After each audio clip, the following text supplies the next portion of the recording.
Good afternoon, everybody. Thank you for coming to my presentation today. My thing is, why do you read? Think about it for a second.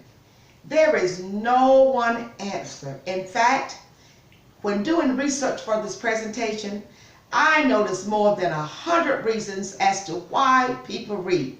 So, I would say the answer is personal and probably unique to you and your family.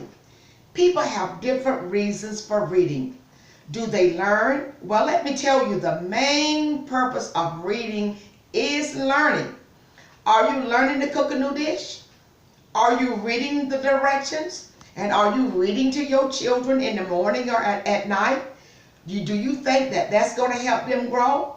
Who knows? There are endless possibilities, but we're going to find out. I always had an interest in the effect of reading on young children. What does reading have? What does it affect young children? I have researched the topic and I have come up with some interesting findings. Today, I am doing an informative speech and have some excellent findings on why parents should read to their children. Do we read every now and again? Do we read on a regular basis? Some would say, okay, whenever. But I'm going to give you some startling statistics. Starting in kindergarten, if a student read or is read to for 20 minutes a day at home, they will hear 1.8 million words per year. Yes, 1.8 million words per year. They will have read 851 hours by the 6th grade, and on standardized tests, they were likely to score more better than 90% of their peers. Isn't that amazing? Research by WCPO in 2017 reported that starting in kindergarten, if a student is read to and read for about 20 minutes per day at home, they will learn 1.8 million words per year. Okay, I've said that before. So let's look at why. According to the U.S. Department of Education in 2002, kids who are read to by their moms and dad are twice likely to score in the top 25 percentile of reading. Research by the University of Texas in 2015 reported that about 1 in 3 children start kindergarten with basic reading and learning skills. To help us understand further, let's take a look at the history of reading. How did we get where we are today? Aaron Friedland in 2019 in a YouTube video outlined 11 historical points related to the history of reading. To understand the history of reading, we must understand the evolution of man and how we as a species became capable of reading. Over the last 300,000 years, man's brain has increased in size from 600 to 1,200 cubic meters. This is largely due to nutrition. 80,000 years ago, the increase in the human brain size led to what is called cognitive revolution. The cognitive revolution enabled humans to do more complex activities with the brain. One of these activities is called decoding. Decoding is the part of the brain for getting meaning from the written text or pictures. This is where humans began to understand. Typography discovered writing. There was a battle for control for scrolling. Scrolling took so long and had a lot to do with the development of books. But that changed when John Gutenberg developed the printing press. Most books were handwritten, as I said before. With the use of the printing press, text could be standardized. It became easier to mass-produce books. With this, books were made more widely available. In 1839, photography is developed. With this, we were able to read the pages while viewing images. Picture books developed and increased children's interest. To develop of not to develop, but the development of television changed us from active readers to passive readers. Television has directed us and has taken us away from reading. Books have been pushed to the side and reading has become less popular. Why does reading matter? What purpose does it serve? There are several purposes why reading does matter. Major purposes of reading are learning. Another purpose is to be entertained, and reading develops the mind. The mind is a muscle. Remember, that mind has to be exercised. Okay, and reading further increases children and exposes them to new words.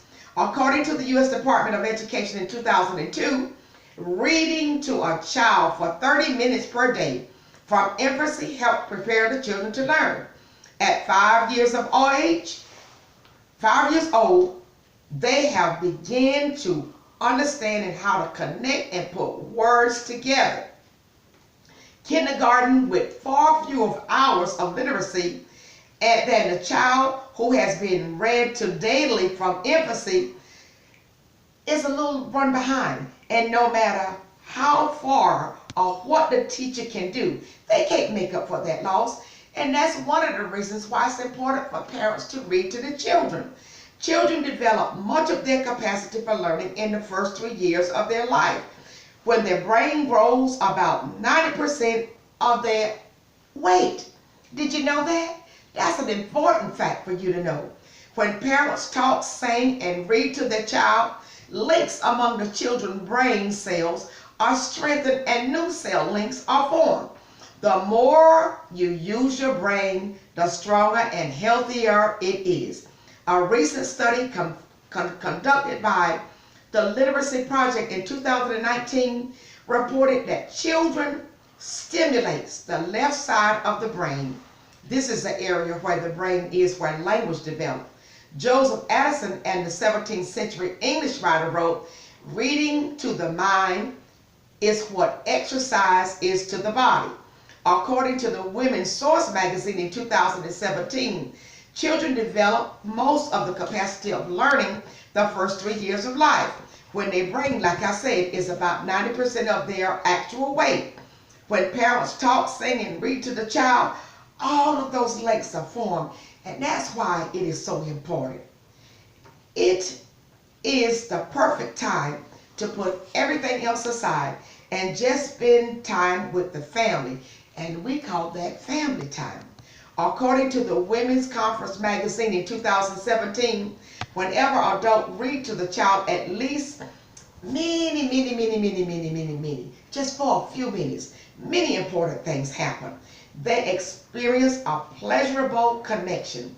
Children love to snuggle up with the adults, and when they snuggle up with the adults who they love reading with, I mean, you can just see the beauty on their faces and the smiles and everything, and all they're doing. The parent is like a magnet, and they are drawing to the child, and the child just love the fact that the parent take time to read to him or her.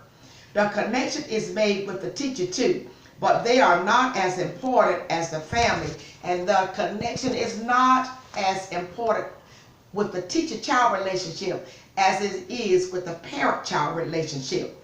Double learning happens. Both the parent and child are learning from the book that they are reading. Did you know that? You as well as the child are learning. That's where the connection is. Reading aloud to kids has clear cognitive benefits, but reading also strengthens children's social, emotional, and character development.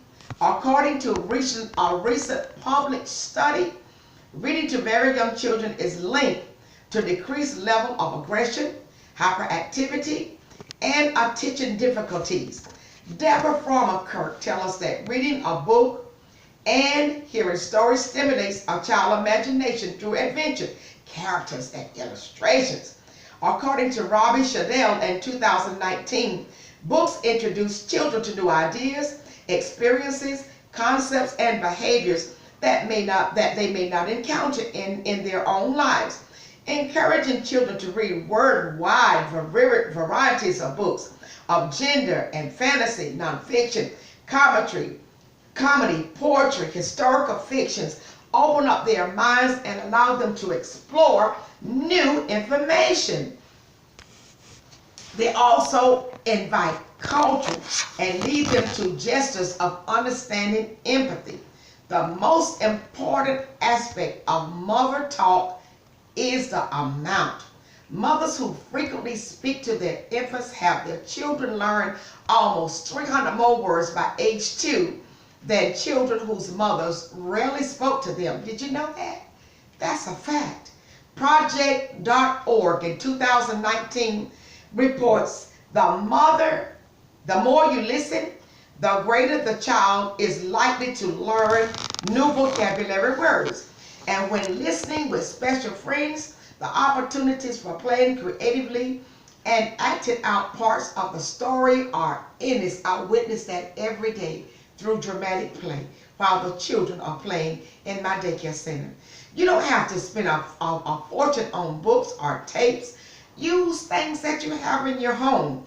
Kids who are regularly read to have a better language skill, larger vocabularies, and higher cognitive skills than non-readers.